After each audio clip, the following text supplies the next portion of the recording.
Muchas gracias, señor presidente, compañeros diputados y diputadas.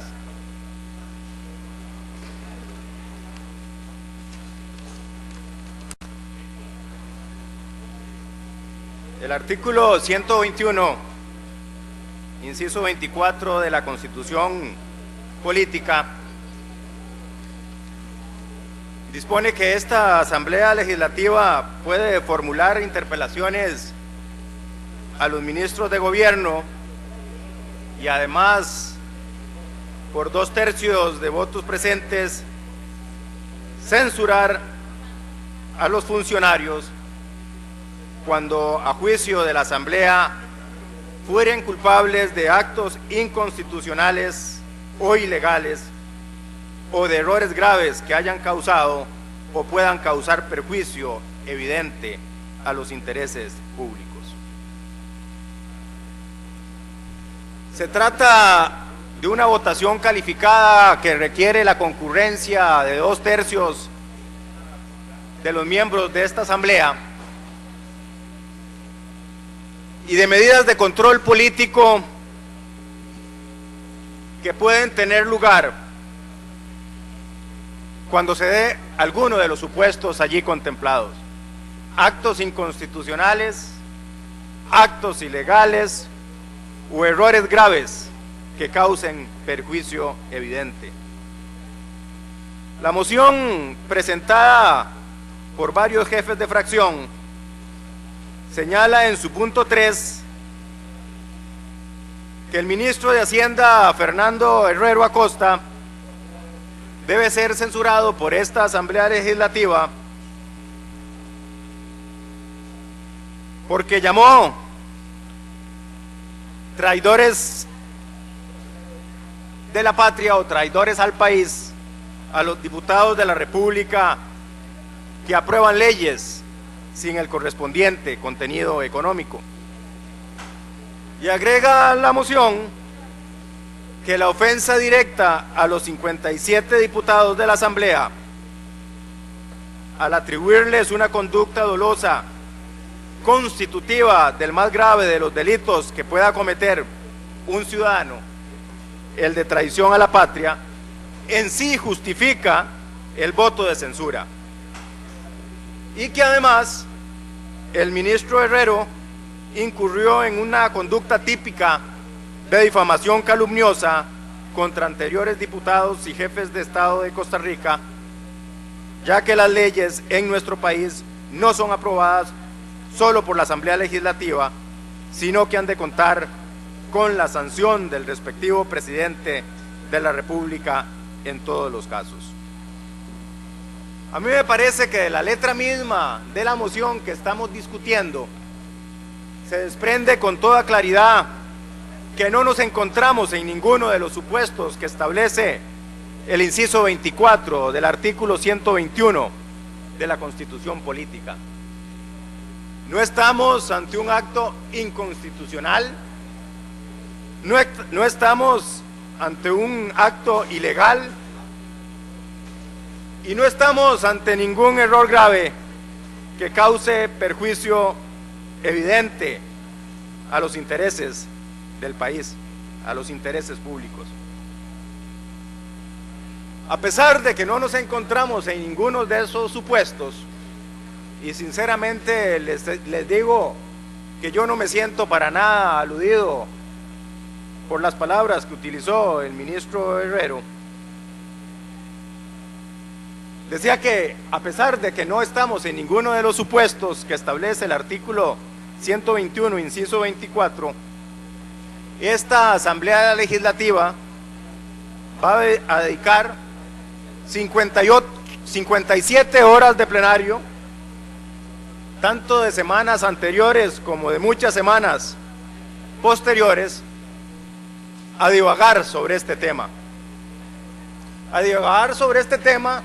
Cuando lo cierto es que el país debería estar discutiendo otros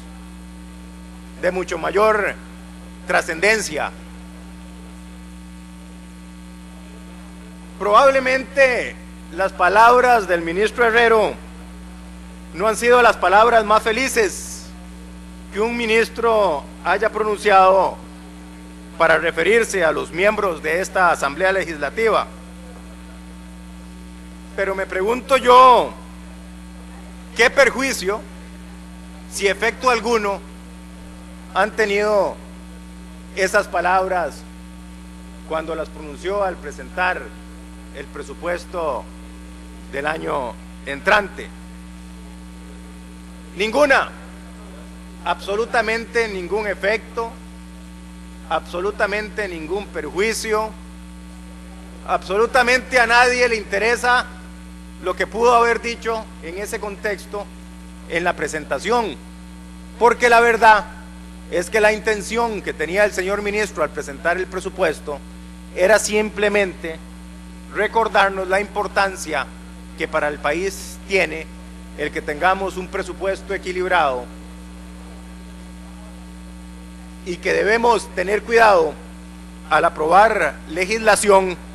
que en última instancia va a repercutir en las finanzas públicas por no tener el contenido económico que se requiere para sustentar las obligaciones. Y de aquí que entonces el problema no está tanto en las palabras que el ministro Herrero pudo haber dicho, sino que el problema lo encontramos precisamente en el reglamento de esta Asamblea Legislativa.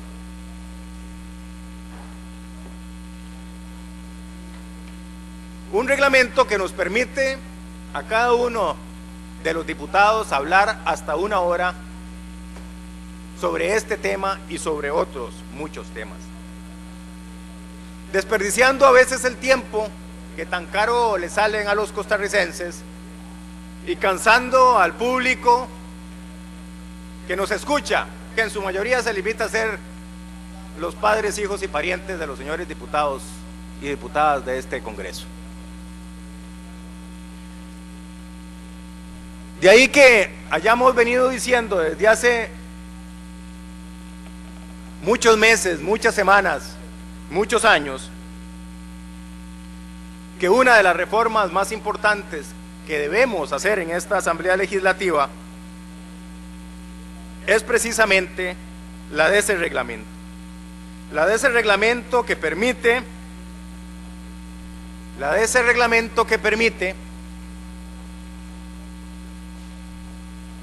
que existan 1001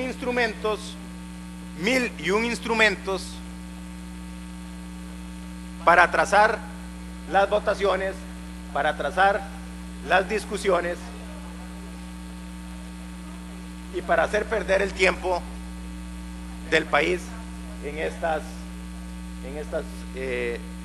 discusiones sin sentido.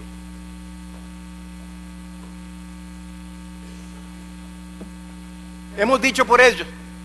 que entre las reformas más importantes que debe tener este reglamento es la reforma al artículo 137, la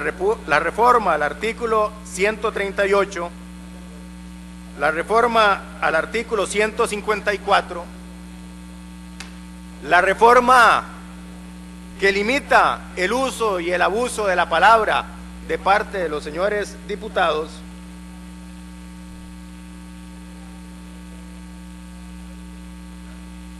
y las disposiciones reglamentarias necesarias para obligar a esta Asamblea Legislativa a tomar decisiones en determinados plazos. Y en esta misma Asamblea ha habido representantes de muchas fracciones que han estado de acuerdo en discutir la reforma al reglamento. Y recientemente se conformó una comisión legislativa especial en donde están representados todos los jefes de fracción y el presidente del directorio de la Asamblea Legislativa para que le presentaran a este plenario un proyecto de reforma que tuviera sentido y que cumpliera con las expectativas de los costarricenses. Lamentablemente En esa comisión los avances han sido muy pocos, las diferencias de criterio abundan,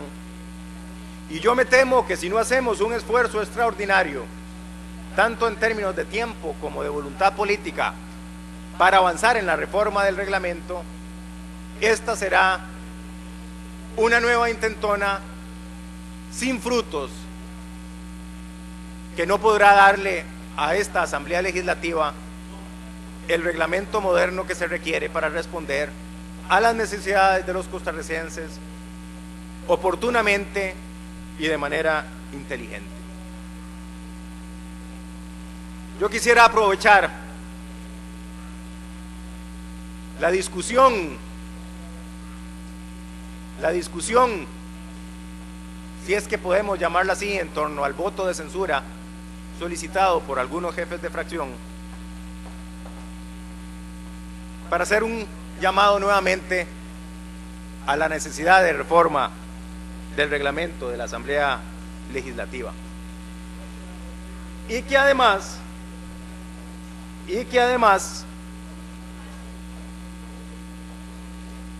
meditemos dos veces antes de promulgar o de aprobar nuevas leyes que le den funciones adicionales